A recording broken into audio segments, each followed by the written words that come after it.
Ons het al baie sports gehad vanmôre. Ek kan nog steeds nie oor daai heavy metal band kom met die papegaai nie, man. Ja, van die sports na die sport, en dit is natuurlik saam met ons man Arnold Geerts wat hier is om al sy sportkundigheid met ons te deel.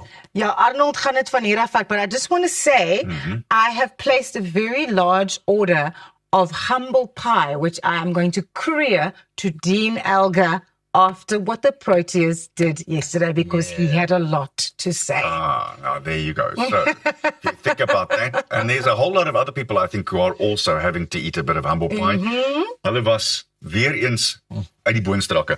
Simon Hamer het gister 6 paadjies geneem om Suid-Afrika na 'n rekordoorwinning van 408 lopies teen Indië op die 5de en die laaste dag van die tweede toets te lei, met die tuisspan wat net 140 lopies kon maak op soek na 'n onmoontlike teiken van 549. Die oorwinning het Suid-Afrika 'n 2-0 reeks oorwinning besorg, slegs die tweede keer dat hulle in Indië wen na hul eerste reeks oorwinning daar in die jaar 2000. Jy moet 25 jaar teruggaan. Hamer het 6 vir 37 uit 23 balbeurte geneem, wat hom 'n merkwaardige 17 paadjies in die tweede toets gegee het, na sy oes eerder van 8 van 51 in die oorwinning van 30 lopies in die eerste toets. En hy is in 'n groot mate gehelp deur Aiden Makram, wat 'n wêreldrekord 9 vangkanse in die kordon gehou het, en dit is 'n wêreldrekord vir nie paadjiewagters. Weereens, jy kan nie genoeg sê nie. Dis 11 toetse, 10 van hulle gewen. En 1 gelykop. Ja, daar is nie, we are the test cricket champions for a reason in the world. I think this team is playing spectacularly well, and they've shown it in India against India.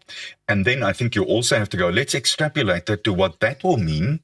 And I'm not saying the same players will play, but you have to look at the one-day players and the T20 players, the Proteas, and go, well, if they can do it, we can do it, because we come from the same cloth. We cut from the same cloth. En ek dink dis 'n baie belangrike ding om ook in gedagte te hou. Maar dink nou net aan alles wat aangaan in Suid-Afrikaanse sport op die oomblik. Almal is 2 of 3 trappies op. En ek kan nie die vraag antwoord nie, ek wil die vraag vra. Is dit as gevolg van wat die Bokke in 2019 gedoen het, waar almal begin dink het, weer eens, selfde prinsip, as hulle dit kan doen, dan kan ons dit doen. Ja. So gepraat van die Bokke, Wallis is so dun as wat jy hulle kan kry, maar glo steeds dat dit goed is om die wêreldkampioen Springbokke Saterdag te trotseer, en hulle sal die uitdaging geniet, sê hulle.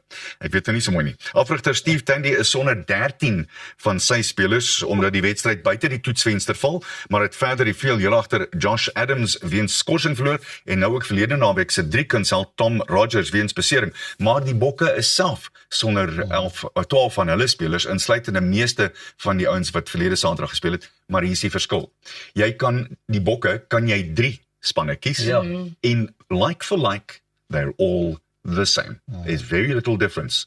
Pound for pound, you can swap in and out and you won't know the difference. En nou het dit ook al gesien in die laaste wedstryd of 2, nee, hoe van die ouens letterlik dalk 'n minuut of 5 minute op die veld was, en dan word hulle weer teruggeroep, maar almal speel vir met dieselfde hart vir dieselfde doel. Presies. Is there not a rule, I would make this rule if I was the head of sports worldwide, that your country trumps your club?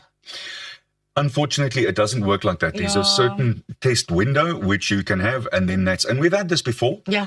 But it's not necessarily a bad thing, I think. It may be terrible for Wales because they don't have the depth, but it does mean that there are other players who probably would not have had an opportunity to play against Wales in Wales, who will then run out there and have an opportunity to prove themselves. And that does say a lot.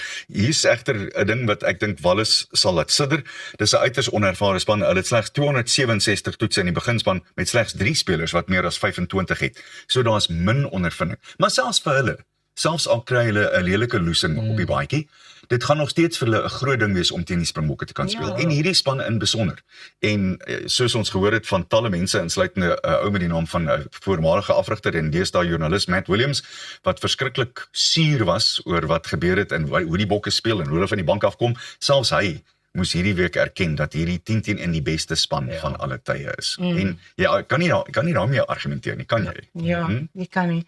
Wales rugby definitely has also caught a bit of a dip in recent years because they used to be a great team. I think they went 11 or 12 tests, the figure now escapes me, where they lost in a row. over the last year and a bit. So yeah, they are looking slightly better, but this team I think are going to get mauled on Saturday. I can't see it any other way, unfortunately. En dan die grootte vir die naweek natuurlik, die naderdraai van Sondag se dubbele diskwalifikasie in Nevada hang oor kampioene McLaren voor 'n naloop naweek in Qatar wat Lando Norris sy eerste Formule 1 kroon kan gee of sy voorsprong kan uitwis. Die Brit is 24 punte voor sy Aussie spanmaat Oscar Piastri en Red Bull se heersende kampioen Max Verstappen met 2 rondes oor. 'n totaal van 58 punte is oor en dis is dit alles om voor te jaag. Na Sondag sal daar slegs 25 punte beskikbaar wees. Net om terug te gaan, Norris en Piastri het onderskeidelik 2de en 4de in Vegas geëindig, maar as gevolg van die ondermotorplank en 'n agterste glybaan wat te dun gesluit is, het hulle punte verloor in 'n ontwikkeling wat die titelstryd waawyd oopgeblaas het. Hier is jou antwoord. Jy het Maandag gevra. Hulle baas Andrea Stella het gesê die oortreding was onbedoeld. Daar was geen doelbewuste poging om die regulasies te omseil nie en versagtende omstandighede het ook bestaan. Hoe dunner die plank, hoe nader aan die grond ry die motor en hoe vinniger gaan dit. So die oop en onbeantwoorde vraag terwyl die sirkus voorberei vir die tweede deel van die laaste 3 dubbele wedren is hoeveel McLaren se prestasie nou beïnvloed kan word oor die seisoen uitnaweke in die Midde-Ooste. I like that there's something to play for, but I mean, Zach Brown must be stressed because they were so strong at the beginning of the season, and now the Red Bull is just inching closer and closer and closer. It's brilliant.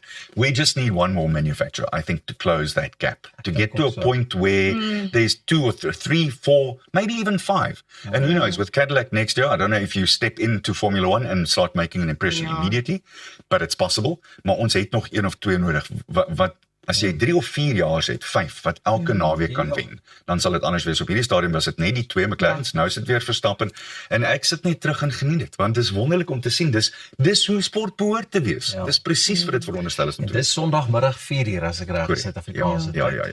Raai wat doen ek Sondagmiddag 4:00, julle? Ek het so alle idee dat dit 'n televisiestel Iewers 'n televisiestel en 'n remote in die hand. Maar en dan moet ons ook nie vergeet nie, dis weer die Bulls en die Lions hierdie naweek. Ek kyk daarby. Ja, begin weer hierdie naweek. Ons het soveel om na uit te sien. Baie. Kan nie wag nie. Dink nie toe gaan hy gaan wees as 'n budgie wees Maandag. Ja, dit sal so gaan. Ons het nooit genoeg tyd nie. En daar hardloop ons tyd uit, baie dankie Arnold. Ek dink Tuis gaan ook Maandag iets te sê het of die Lions nou wen of verloor. Dankie Annie, die sport is nou afgehandel en net hierna is dit tyd vir kuns. Ek gaan so 'n bietjie scrapbooking doen. Daarna sien ek baie uit. Nie my voorland nie, but I'm going to give it my best shot. You are watching Goeiemôre, Good Morning. Say this where you are.